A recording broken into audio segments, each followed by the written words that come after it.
Boa noite, eu sou a Natácia, você está no Perguntas e Respostas no Nath Responde e a gente vai conversar agora sobre diversidade genética e nós vamos trazer então perguntas e vamos comentar sobre as principais dúvidas que vocês nos enviaram hoje, beleza?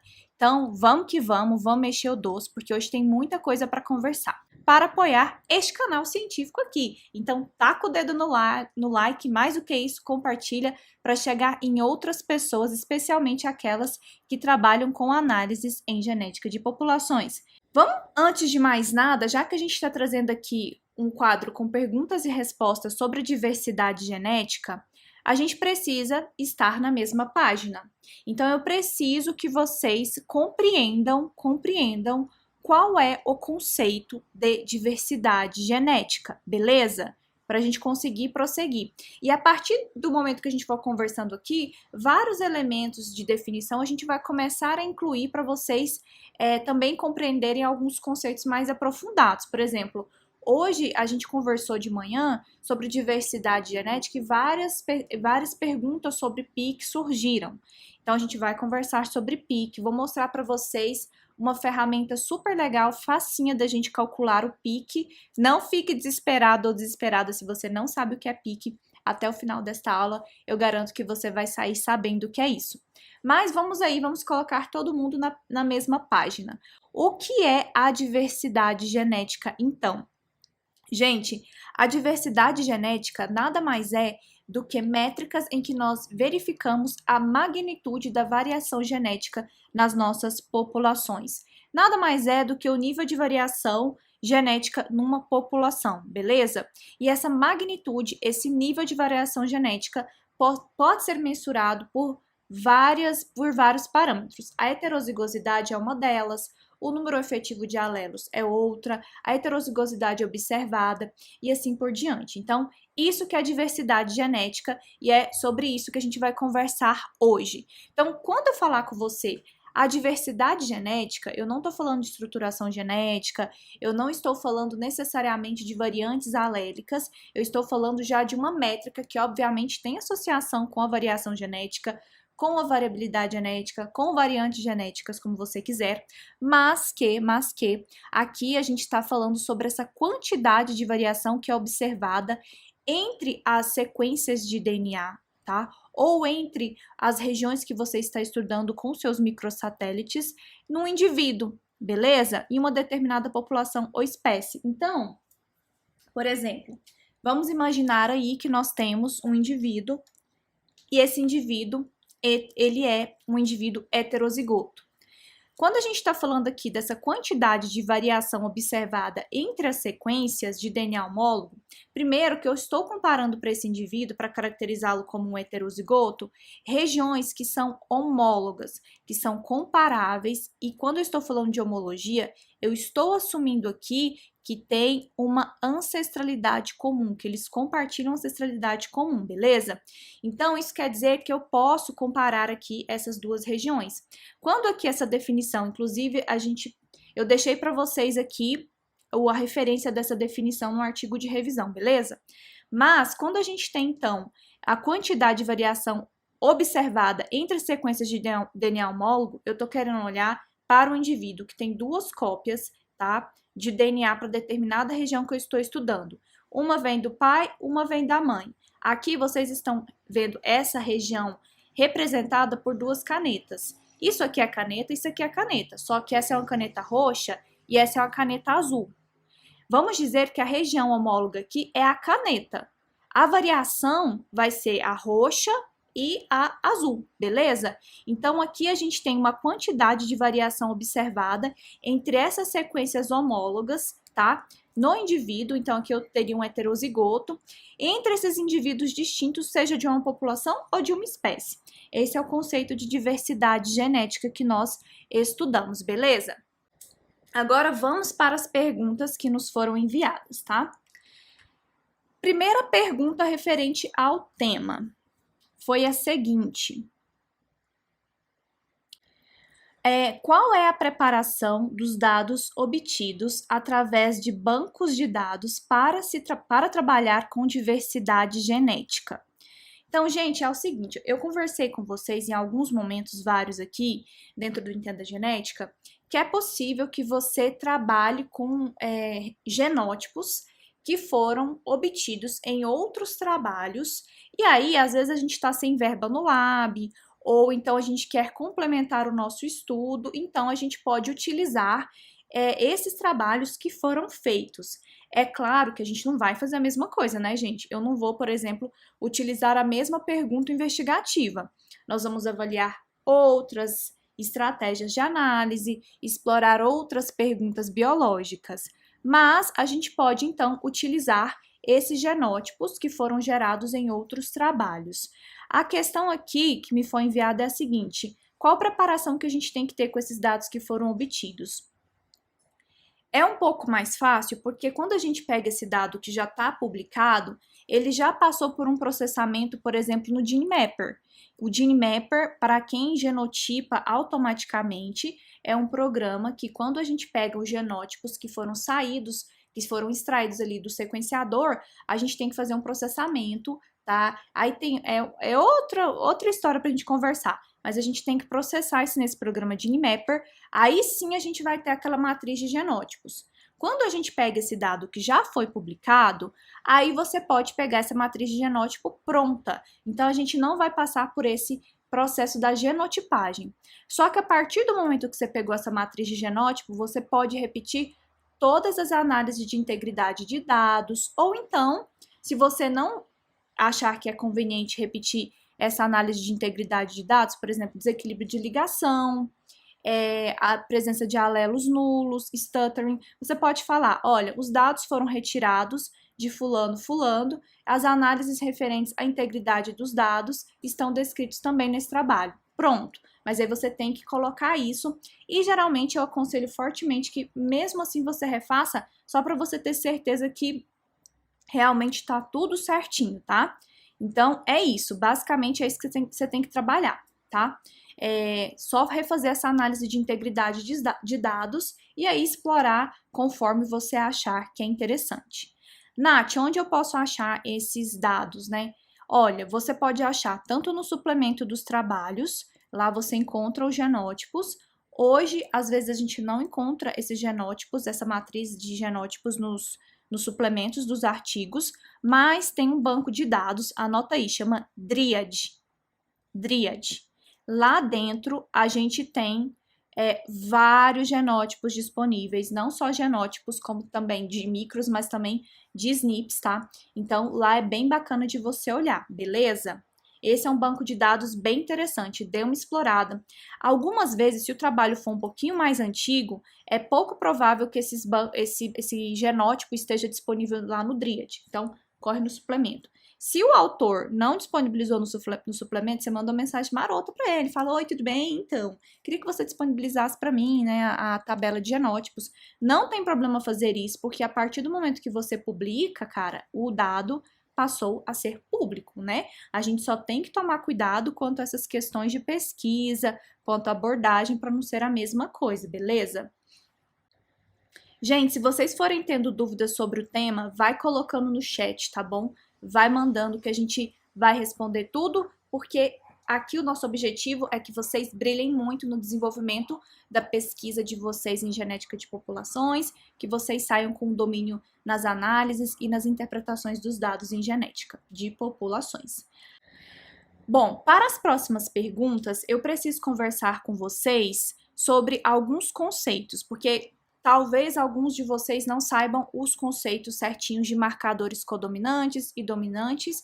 Então, para que a gente consiga também entender e que essas perguntas sejam interessantes para vocês, a gente tem que saber o que é um marcador codominante e um marcador dominante, tá?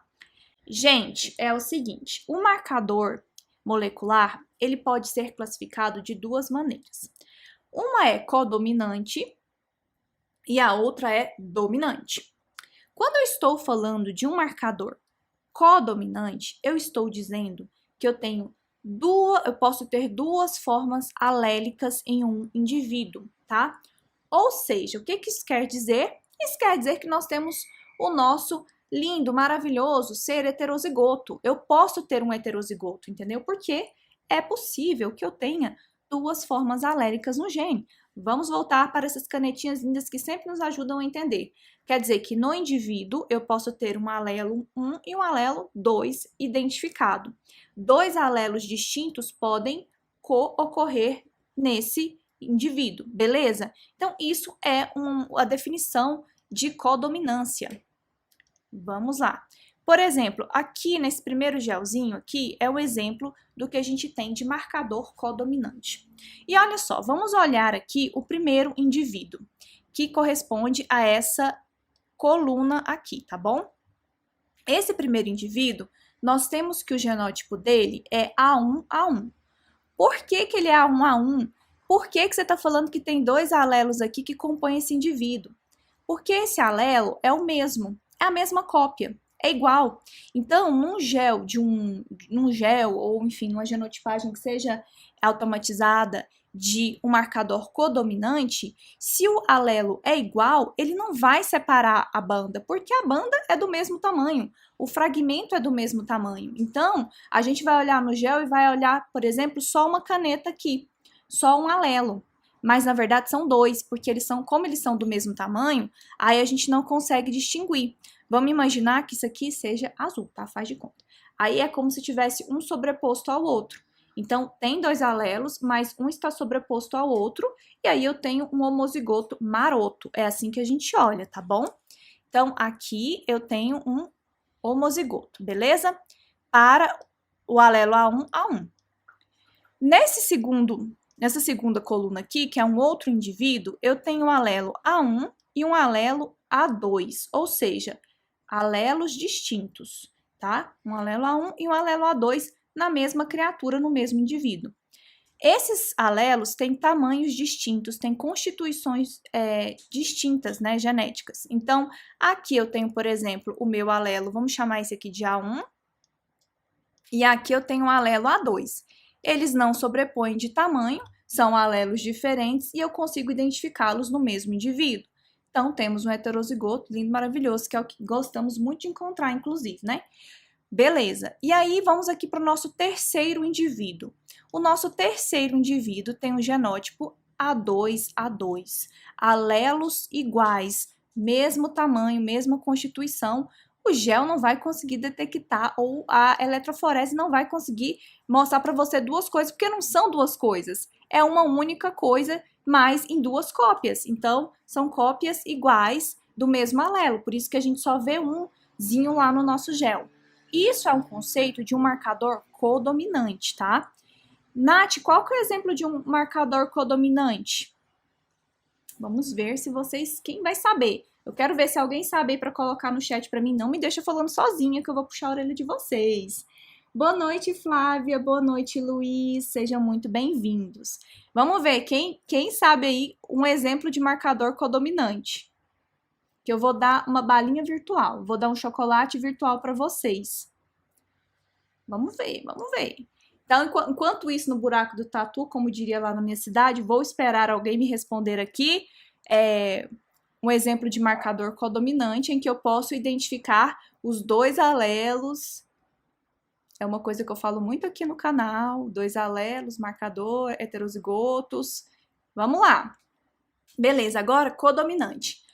Aliás, o dominante. O dominante, diferente do codominante, a gente não consegue identificar um heterozigoto. Não conseguimos identificar duas formas não me deixaram falando sozinhos, maravilhosos. Aí sim, botei fé. É que aqui tem um delay, gente. Aí, mas isso aí, gostei. Agora eu vou voltar, depois eu falo dos dominantes que eu fiquei empolgada. Muito bem, Jonatas, Talana, Milena, é isso aí. Codominantes são os microsatélites conhecido na praça aí como SSR, beleza? Então é isso, são os nossos micromarotos. Codominantes são os micros, a gente consegue encontrar duas formas alélicas. Perfeito, perfeito, perfeito.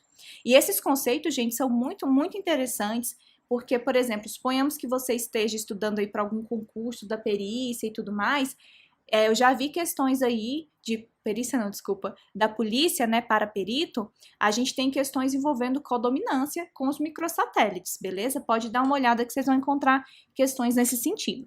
Mas voltando aqui, então é isso, codominante eu tenho duas formas alélicas que são identificadas, logo eu consigo identificar o nosso heterozigoto maroto maravilhoso. Dominante, gente, a gente só tem um alelo, tá?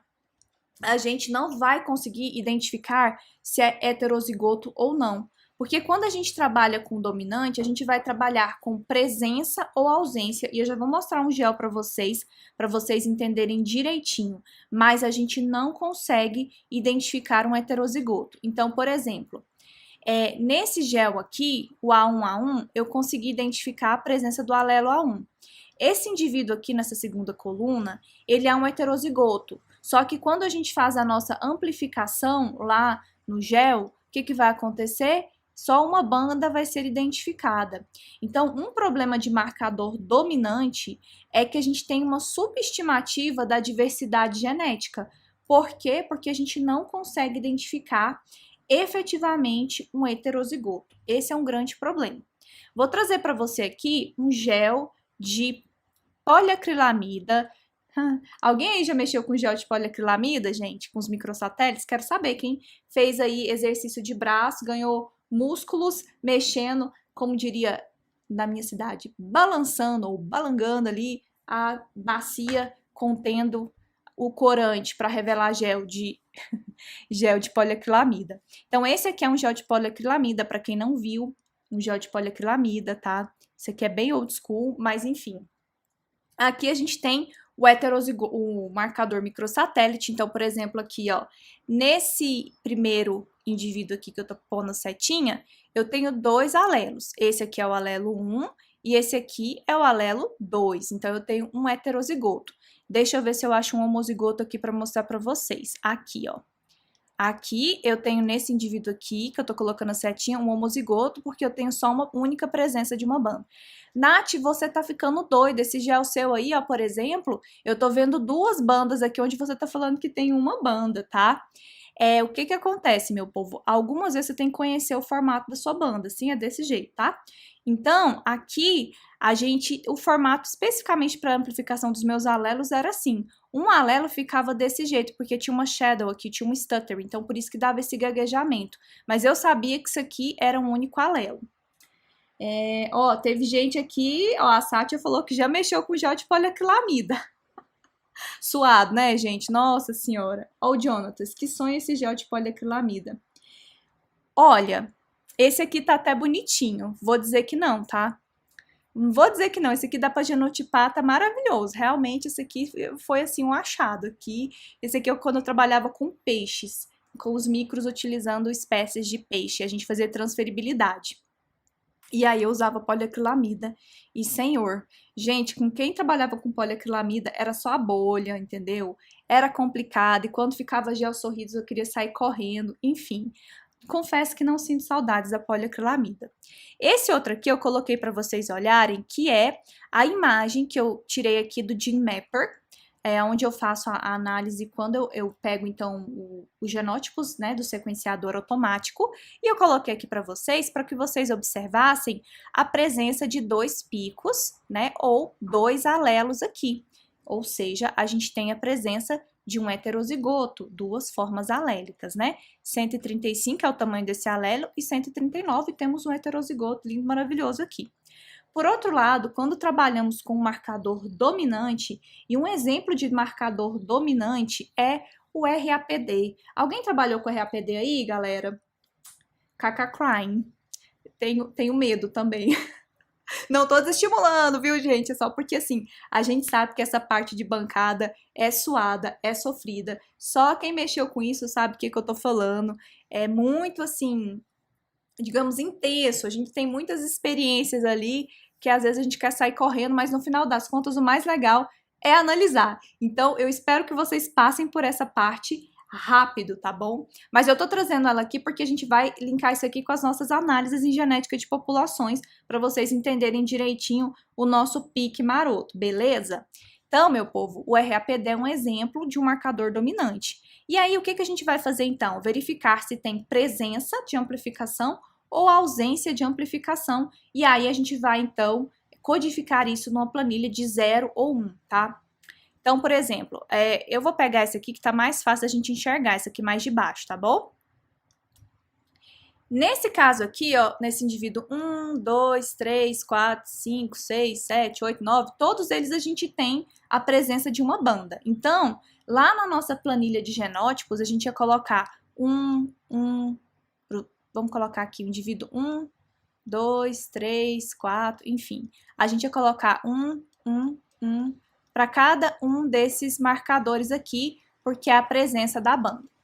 Mas, para esses aqui, ó, que a gente não tem a presença da banda, a gente ia colocar 0, tá? Porque não foi amplificado esse marcador. Então, a gente não consegue identificar o heterozigoto. Qual que é a limitação de um marcador dominante? Eu já estou adiantando algumas perguntas que eu recebi sobre isso. Cara, se a gente não tem a identificação do heterozigoto, vocês concordam comigo que a gente vai subestimar as estimativas de diversidade genética? Isso por si só é uma grande limitação que a gente tem nos marcadores dominantes. Ah, Nath, você tá falando então que, tipo assim, eu não posso usar, que acabou minha vida, socorro, vou sair correndo. Não! A gente tem que explorar da maneira correta a pergunta da forma adequada e tem que ver como aquele dado pode nos responder. Eu só tô trazendo aqui para vocês esses conceitos, beleza?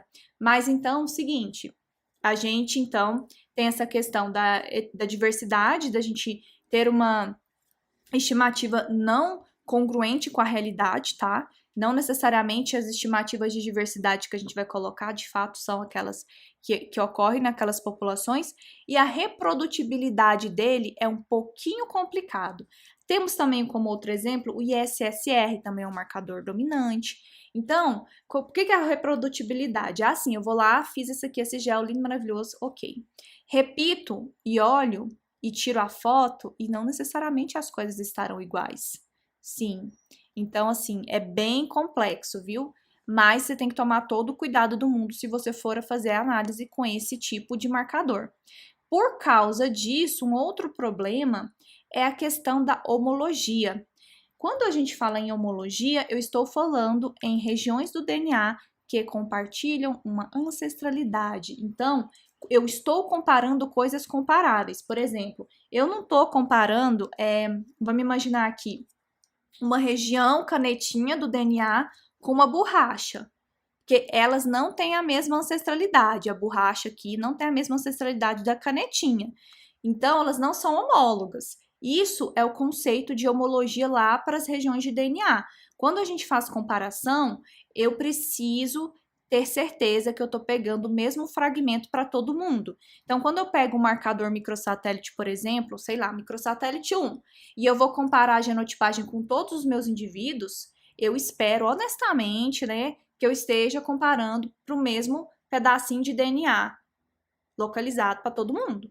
Se eu estiver comparando, sei lá, caneta com borracha, eu vou ter coisas erradas, muito erradas. E a gente tem muito problema com homologia dentro dos marcadores dominantes, porque algumas vezes a gente amplifica bandinhas que estão na mesma altura, mas não necessariamente são homólogas, tá? Esse é um problema e isso é uma coisa que vocês têm que saber. Independente de trabalhar com codominante ou dominante, essas características dos marcadores moleculares, tá bom? Beleza. Dito tudo isso, vocês já entenderam o que é um marcador dominante, um codominante? Maravilha, lindo, beleza, beleza. Agora a gente tem que entender o que é um polimorfismo genético, tá? Porque as nossas próximas perguntas estarão relacionadas com polimorfismo e também com essa questão dos marcadores, tá? Do conteúdo de informação em cada classe de marcadores. Vou tomar água, aproveitem vocês e tomem também. E vão pensando aí se tem alguma dúvida a respeito, mas eu acho que vai surgir quando a gente estiver falando do PIC. Gente, seguinte. Uma pessoa mandou uma pergunta pedindo para que eu identificasse para ela que a diferença entre polimorfismo genético e locus polimórfico. Então, a gente vai conversar, antes de eu começar a discutir com vocês essa resposta, eu preciso que vocês saibam o que é o polimorfismo genético quando a gente está falando de marcadores moleculares. Poli são várias, morfismo é forma, então polimorfismo são várias formas. Quando eu falo que um marcador é polimórfico, eu estou dizendo que ele tem várias formas de um determinado alelo. Então, por exemplo, eu tenho um gene aqui Eu tenho um gene aqui que é o gene caneta. E aí, para esse gene caneta, eu tenho várias formas distintas de um gene caneta. Considere que o lápis é um gene caneta, tá? Para ficar bonitinho o exemplo. Então, seria altamente polimórfico. Eu tenho várias formas alternativas desse gene. Eu tenho canetinha azul, canetinha roxa, canetinha vermelha. Então, assim, é tudo caneta, mas a constituição, a composição aqui de cor é distinta. Então, são formas alélicas distintas. Isso aqui seria polimorfismo canetístico. Mas nós estamos falando de polimorfismo genético. Então, a gente está falando de formas alternativas dos genes para um determinado marcador molecular que nós estamos estudando. Quando a gente vai estudar genética de populações, você, a gente não quer um marcador que não tenha variação. A gente não quer um marcador monomórfico. Monomórfico é quando não tem variação. Porque se não tem variação, como que eu vou acessar a diversidade? Como que eu vou entender a distribuição da variação genética? Não tem como, vai ser todo mundo igual. Então, a gente precisa encontrar marcadores que tenham variação, tá? Quando a gente está fazendo a caracterização de um marcador microsatélites para publicação, tá? Tipo, aí eu vou publicar um marcador agora. É interessante que esse marcador, tá? Não tenha um alelo com uma frequência maior do que 99% para alguns autores ou 95%. Isso quer dizer o seguinte, que eu não posso ter uma predominância de um único alelo em mais de 99% ali das variantes que eu tenho naquele universo de alelos que foram caracterizados. Então, isso que vocês têm que ficar ligados e ficarem ligadas. Então, vamos imaginar que a gente tem aqui um reservatório de alelos de uma determinada população.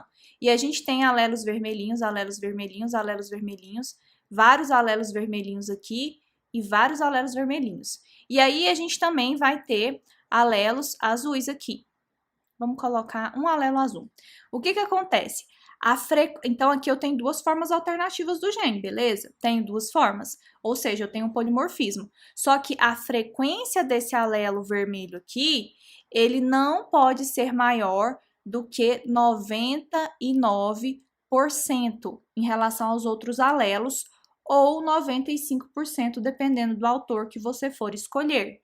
Isso aqui é para caracterizar que um locus ele é polimórfico, ou seja, que eu vou pegar esse locus, eu vou pegar esse marcador microsatélite, vou usar nas minhas populações e eu encontrarei provavelmente ali polimorfismo, encontrarei variação, beleza? Então é isso, e isso é o que caracteriza. Quando a gente pega um artigo que foi publicado caracterizando microsatélites, então aqui descrição de um conjunto de microsatélites para espécie tal. Eles têm que ter feito esse processo e selecionado para nós quais foram os marcadores que apresentaram polimorfismo. Isso é um bom artigo científico que caracteriza para nós os microsatélites. Porque aí você não precisa de ficar no escuro, entendeu? Geralmente esses artigos colocam essa informação para nós. Então, vamos lá. Para um marcador molecular ser polimórfico, a frequência alélica de um determinado alelo não pode ser superior a 99% ou 95%. Porque imagina só, se você tem, faz de conta, peraí, vou mostrar para vocês isso aqui para ficar mais claro ainda esse negócio.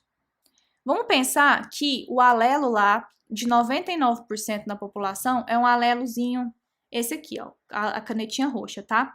E que a gente tem na nossa população 10 alelos diferentes. Mas esse alelo roxo, ele tem 99% de frequência nas populações, tá bom?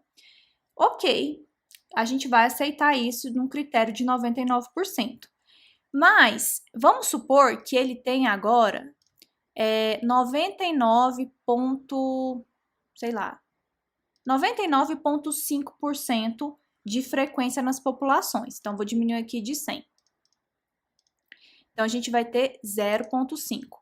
0,5 é o que sobrou de porcentagem para a frequência dos outros alelos, que são 9, porque se eram 10 alelos e esse tem 99,5, o 0,5% sobrou entre os outros 9. Isso quer dizer que a gente vai ter para cada alelo, imaginando que eles ocorram na mesma frequência, esses alelos restantes, tá? Os 9, 0,05% de ocorrência. Isso é muito baixo, então a gente desconsidera a presença deles, entende? Por isso que esse é um critério para identificar se um marcador ele tem polimorfismo ou não.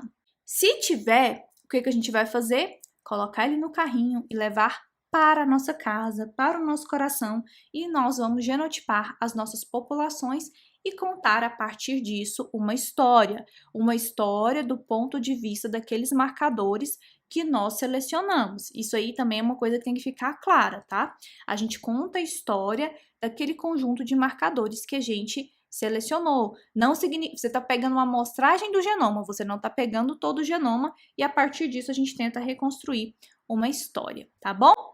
Agora vamos lá para a pergunta. Diferença entre polimorfismo genético no marcador e porcentagem de locus polimórfico. Então, vocês já entenderam o que é um polimorfismo genético no marcador. Não é a mesma coisa de porcentagem de locus polimórfico, tá? Então, olha só. Diferença entre polimorfismo genético no marcador e porcentagem de locus polimórfico. Vamos colocar a diferença porque não é a mesma coisa. Um polimorfismo genético num marcador molecular é aquela definição de que um alelo não pode ter uma frequência maior do que 99% ou 95% em relação aos demais que são caracterizados por aquele marcador molecular. Quando a gente fala de porcentagem de locus polimórficos, nós estamos já abordando a questão populacional. E aí eu trouxe para vocês aqui um artigo que eu publiquei para mostrar para vocês o que significa isso. Aqui a gente tem uma tabelinha com toda a descrição da variação genética nas populações que eu estudei. E aí essa porcentagem de locus polimórficos, geralmente a gente vai encontrar no artigo como porcentagem PL, tá? Ou só porcentagem P, a gente já consegue identificar que é essa porcentagem. Então, o que vai acontecer? Por exemplo, eu vou falar lá para as pessoas que estão lendo meu artigo que nessa primeira população aqui em Pongaí, São Paulo, 100% dos marcadores que eu utilizei foram polimórficos. Nesse estudo, eu usei 6 marcadores. Então, 100%, quer dizer, os meus 100 marcadores foram polimórficos para essa população. Agora, quando eu pego, por exemplo, Guapimirim, no Rio de Janeiro, 50% dos marcadores que eu utilizei foram polimórficos, entendeu? E aqui é para os indivíduos que eu avaliei.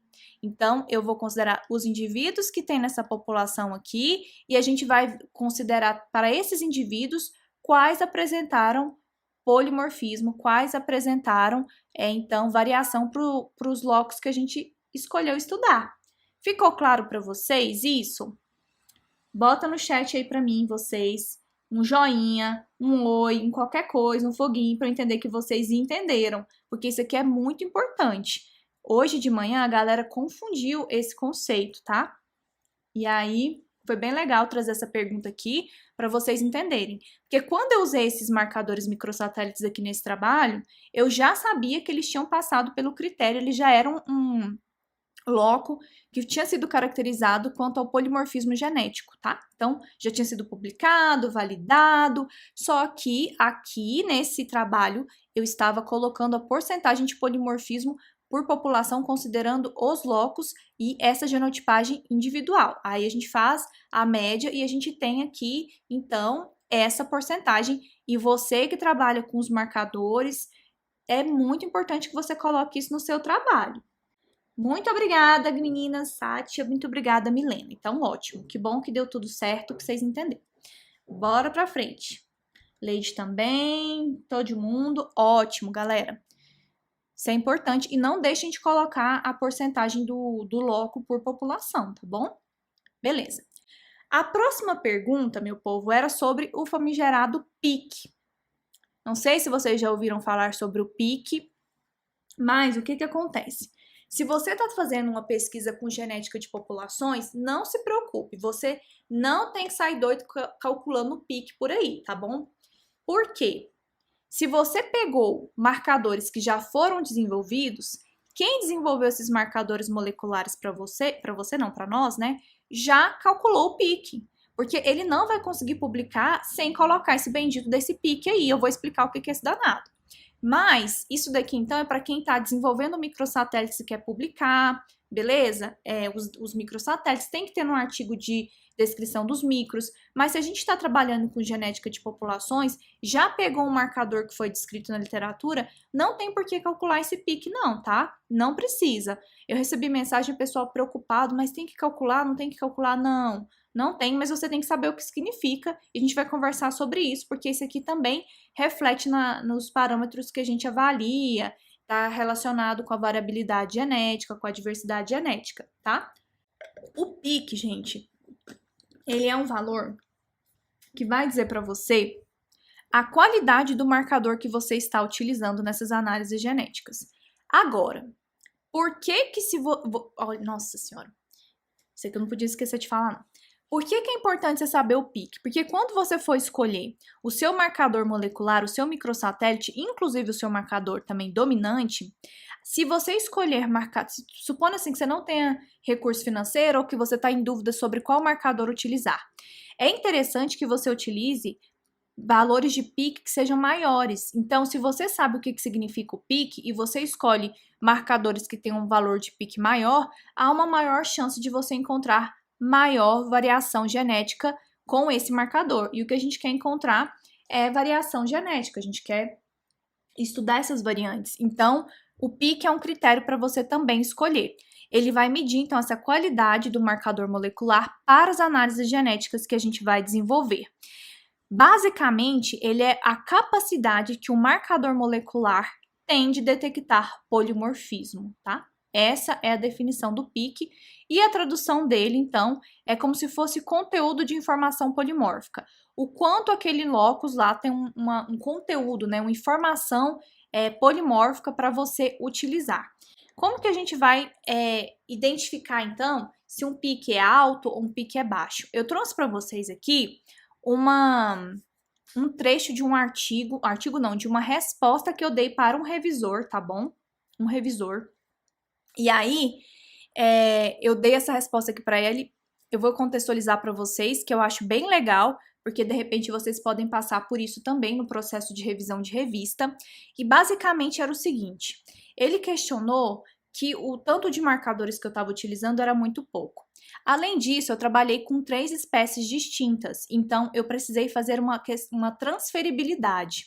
A transferibilidade é quando você tem um marcador que foi originalmente desenhado para uma determinada espécie, você pega aquele marcador, tenta otimizar e utilizá-lo para outra espécie, preferencialmente filogeneticamente próxima, para que a gente consiga amplificar a região homóloga, que a gente consiga não amplificar uma região ao acaso, mas que a gente de fato amplifique a região para a qual aquele marcador foi desenvolvida.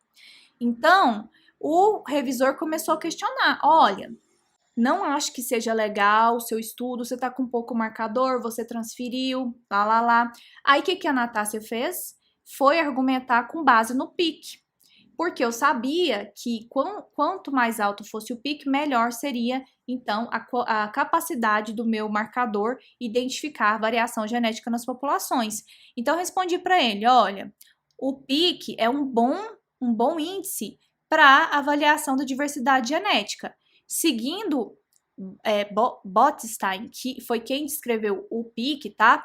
Quando eu tenho um pique maior do que 0,5, o locus ele pode ser caracterizado com uma altíssima diversidade. Então, se você tiver aí um pique maior que 0,5, ótimo, maravilha, tá? E se você tiver um pique de 0,25, baixa diversidade. Então, por exemplo, se você estiver olhando lá um artigo que tiver um monte de microsatélites descritos, e aí você tem lá, sei lá, dinheiro para usar 10, você vai escolher aqueles que têm piques maiores que 0,5. Aí o que eu falei é o seguinte, olha, o meu menor valor de pique foi 0,38, ou seja, tá entre o 0,25 e o 0,5, ou seja, eu teria ali uma quantidade mediana de informação utilizando esse loco. O resto, né, o restante, tudo acima de 70. Então, assim, esses valores de pique sugerem que os marcadores que eu utilizei, eles estão adequados para esse estudo. E aí eu fui, peguei cada um dos marcadores que eu tinha utilizado e coloquei aqui o valor de pique dentro deles, beleza? E é isso, tá? Aí eu quis trazer para vocês para contextualizar nesse ambiente, nesse cenário, né, nesse lugar que a gente trata de pesquisa científica, de análise de dados, de escolha. Então, olha só, quando eu sempre falo para vocês, domínio nas análises e interpretações dos dados genéticos, isso aqui é domínio nas análises e nas interpretações, porque você sabe qual vai ser o marcador mais adequado, você sabe argumentar por que você escolheu esse marcador, você sabe que isso vai ter impacto lá nas suas análises de diversidade genética e assim por diante. Jonatas fala o seguinte: no caso de marcadores originários de transferibilidade, transmissão de pensamento, Jonatas, sigo essa mesma lógica do marcador já ter tido pique calculado? Não. No caso de transferibilidade, você precisa calcular o pique para você publicar, mas você pode sim, pensando na seleção dos marcadores para você começar a sua transferibilidade, já começar com aqueles que têm pique maior, tá? Valores de pique maior. E essa pode ser uma estratégia para você começar o seu processo de transferibilidade e, obviamente, o critério de ser filogeneticamente próximo. Mas, quando a gente vai publicar artigos que são derivados de transferibilidade, você tem que caracterizar o seu microsatélite normalmente. Aí entra pique, entra porcentagem de polimorfismo em cada marcador, tá bom? A Milena tá perguntando como eu calculo o pique. Tem input programa específico? Tem sim, mas eu vou mostrar para vocês hoje num site como a gente pode calcular esse valor de pique, tá bom? Tem alguns programas que a gente pode utilizar para fazer esse cálculo. Agora me fugiu o nome, até o final da live eu vou lembrar dele. Eu vou lembrar do programa. Mas eu vou mostrar um site para vocês onde a gente pode calcular, tá bom? Super tranquilinho fazer isso online. Aí, gente, o que eu fiz? Eu coloquei para vocês aqui, eu até coloquei essa revisão aí na descrição do vídeo, depois vocês deem uma olhadinha, tá bom? De Serrote 2019. Deixei para vocês, peguei um fragmento deles aqui, que é bem interessante, eles fizeram uma revisão sobre pique para os marcadores dominante e para os marcadores codominantes, beleza? Então, eles fizeram isso aqui e ficou uma revisão bem legal para quem quiser aprofundar sobre isso. Mas uma coisa que eles colocam, e eu quero deixar bem aqui para vocês certinho, é que esses valores de pique para marcadores codominantes, eles vão variar de 0 a 1. 0 é monomórfico. Então, se você estiver olhando um artigo com pique igual a 0 para o marcador, é o último que você vai testar.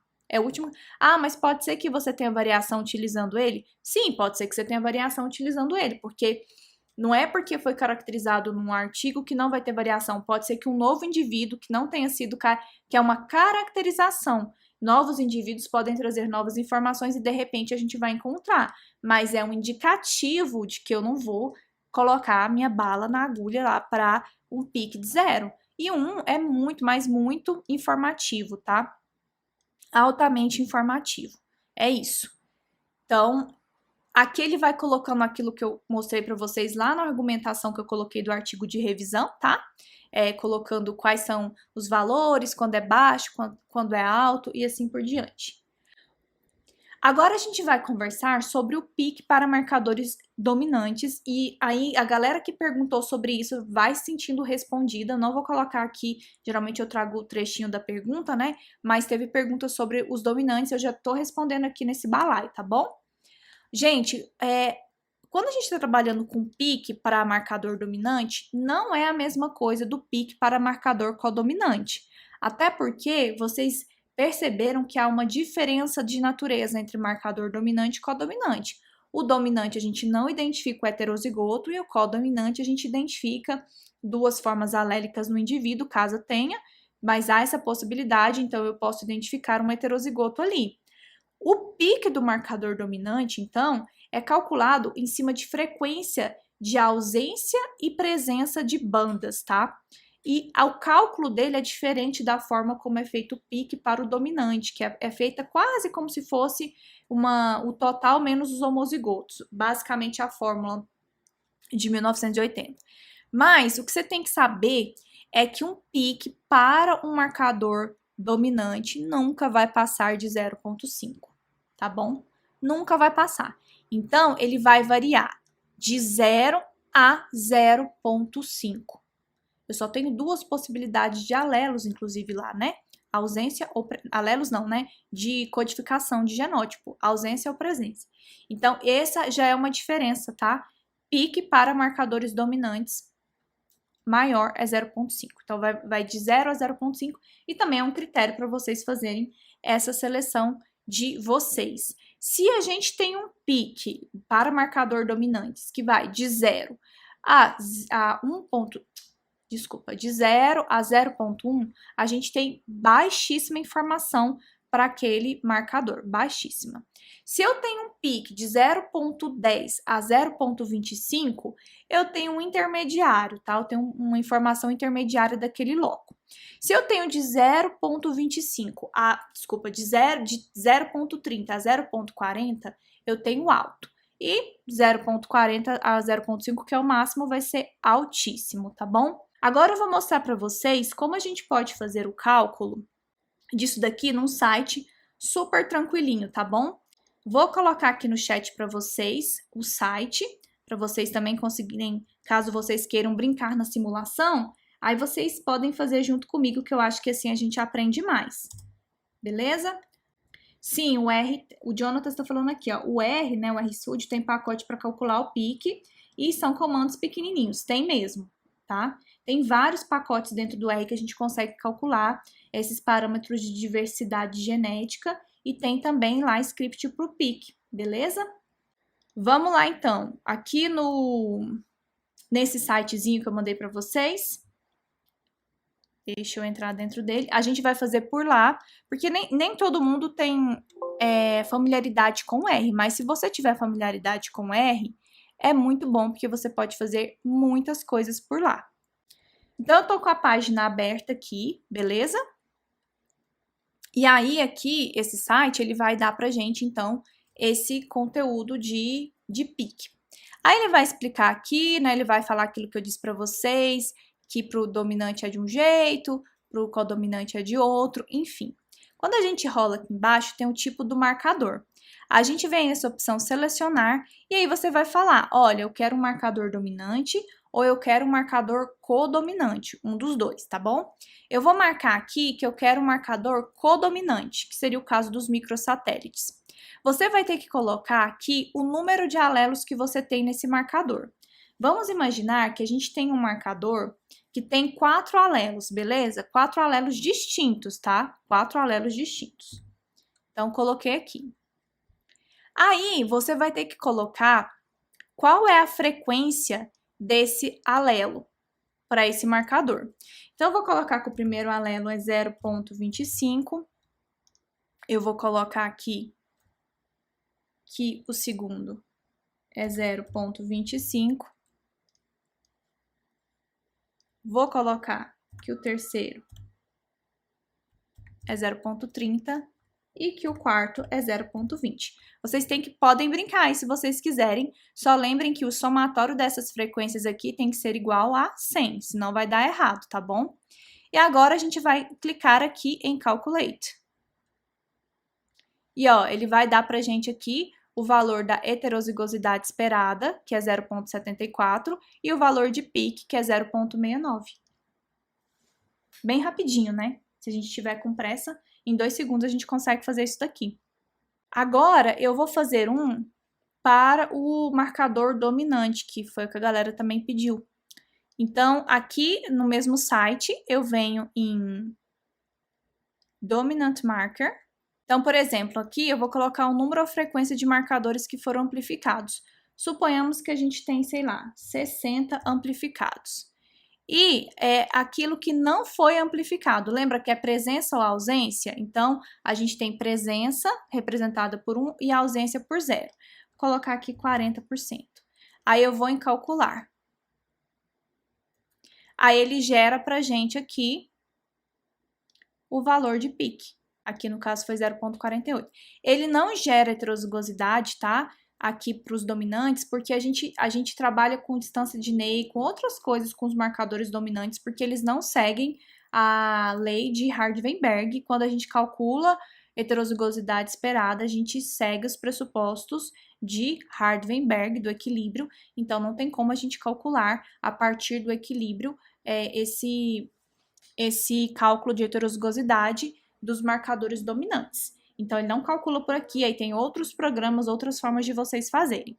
Por exemplo, quando a gente tem o máximo de pique, é quando a gente tem a mesma proporção, no caso para o marcador dominante, né, de ausência e de presença de banda, né? Porque a ausência também é uma informação dentro dos marcadores dominantes. E aí a gente tem um pique, por exemplo, de 0,5 quando a gente tem a mesma frequência.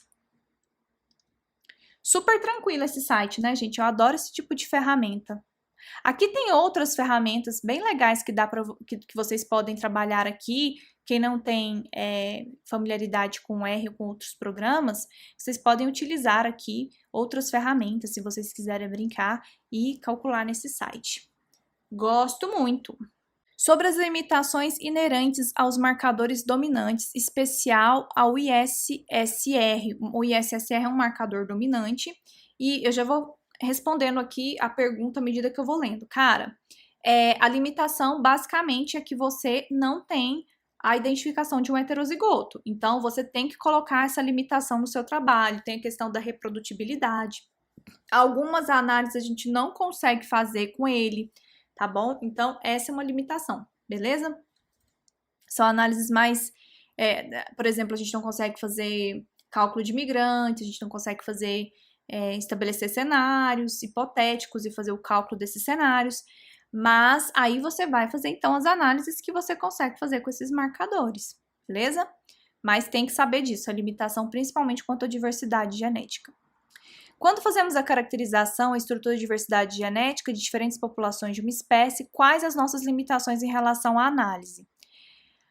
Olha, resumindo aqui em relação à análise, a diversidade genética vai ser subcalculada, porque a gente não vai saber se tem um heterozigoto ou não, então essa é uma limitação muito grande. Aí você tem que amarrar muito bem na hora de você fazer a sua carta para submeter o seu artigo, pegar ali na biologia da espécie, porque infelizmente muitas revistas vão pegar no pé se você estiver usando os ISSRs.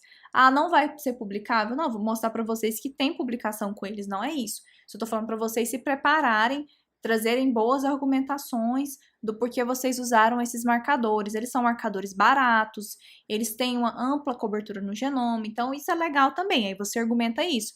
Mas aí a gente é limitado para não fazer algumas análises que a gente explora essa parte de migração.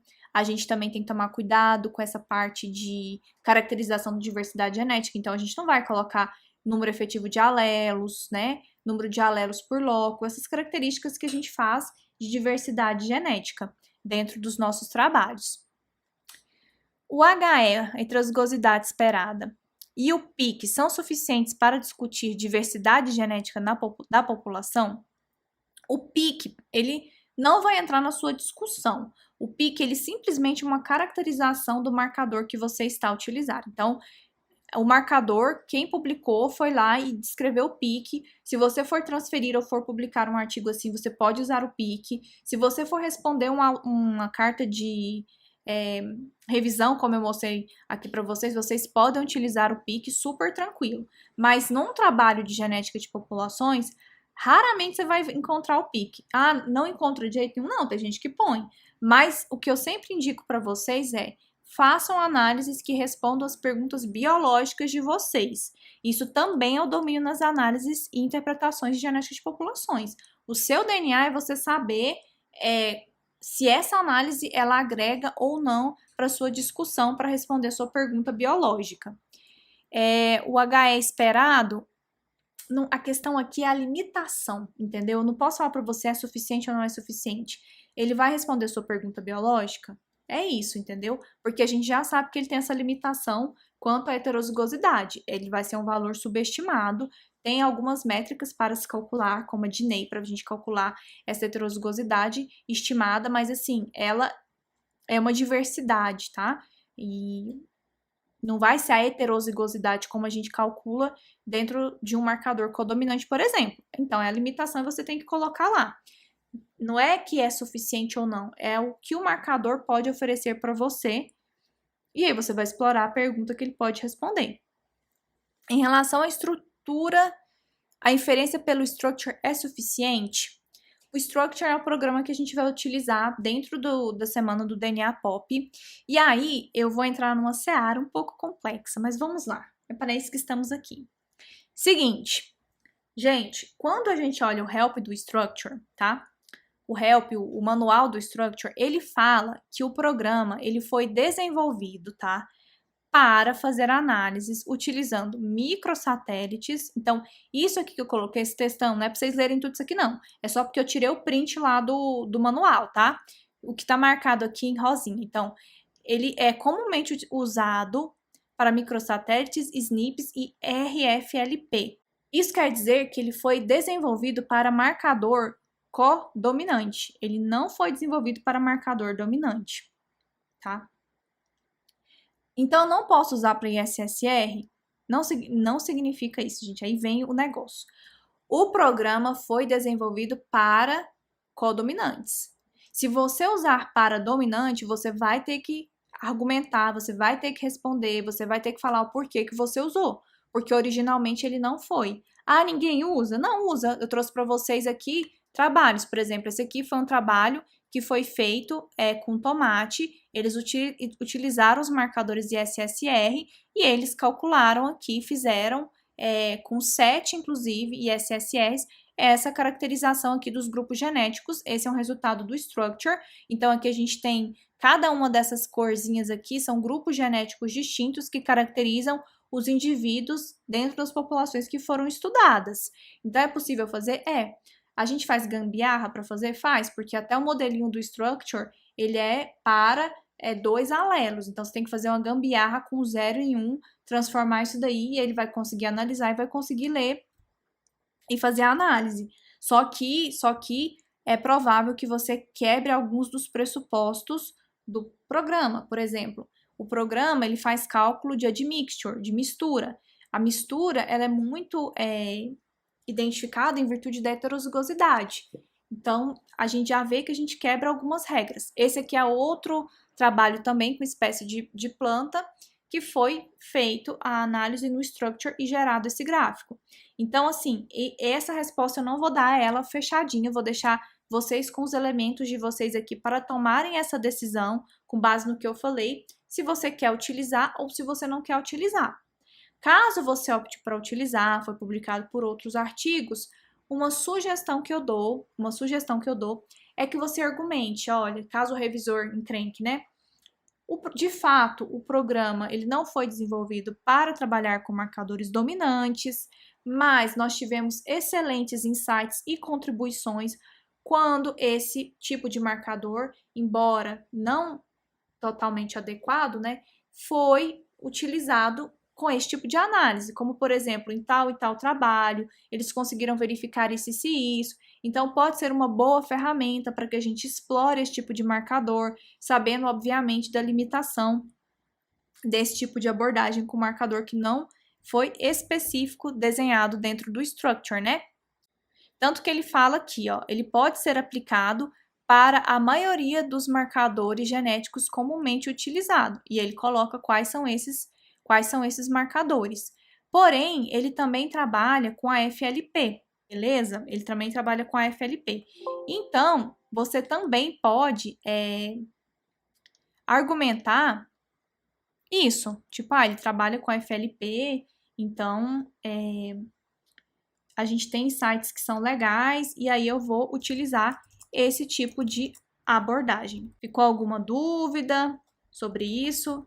Isso é importante, porque isso aí está dentro dessas estratégias de análises, né? Tem um livro bem legal, eu deixei para vocês também dentro da citação, que é do Ferreira e Grattapaglia. E ele é um livro de marcadores moleculares que vem falando quais são as características de cada um, tá bom? Mas sempre olhem o help do programa. O Structure, ele pode ser utilizado também para AFLP, então se você trabalha com ISSR, deixa eu ver se eu acho aqui pra gente, AFLP. Aí você também pode argumentar aqui, ó, tá vendo? Ele também utiliza dado de AFLP. Você consegue utilizar.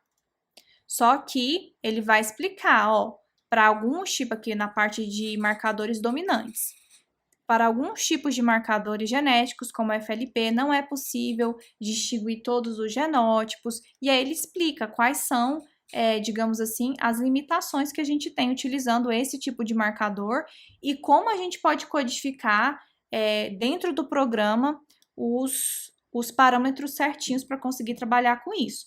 Então, a gente tem que pegar nessa parte argumentativa para conseguir trabalhar. Eu, particularmente, tentaria fazer a análise e tentaria argumentar.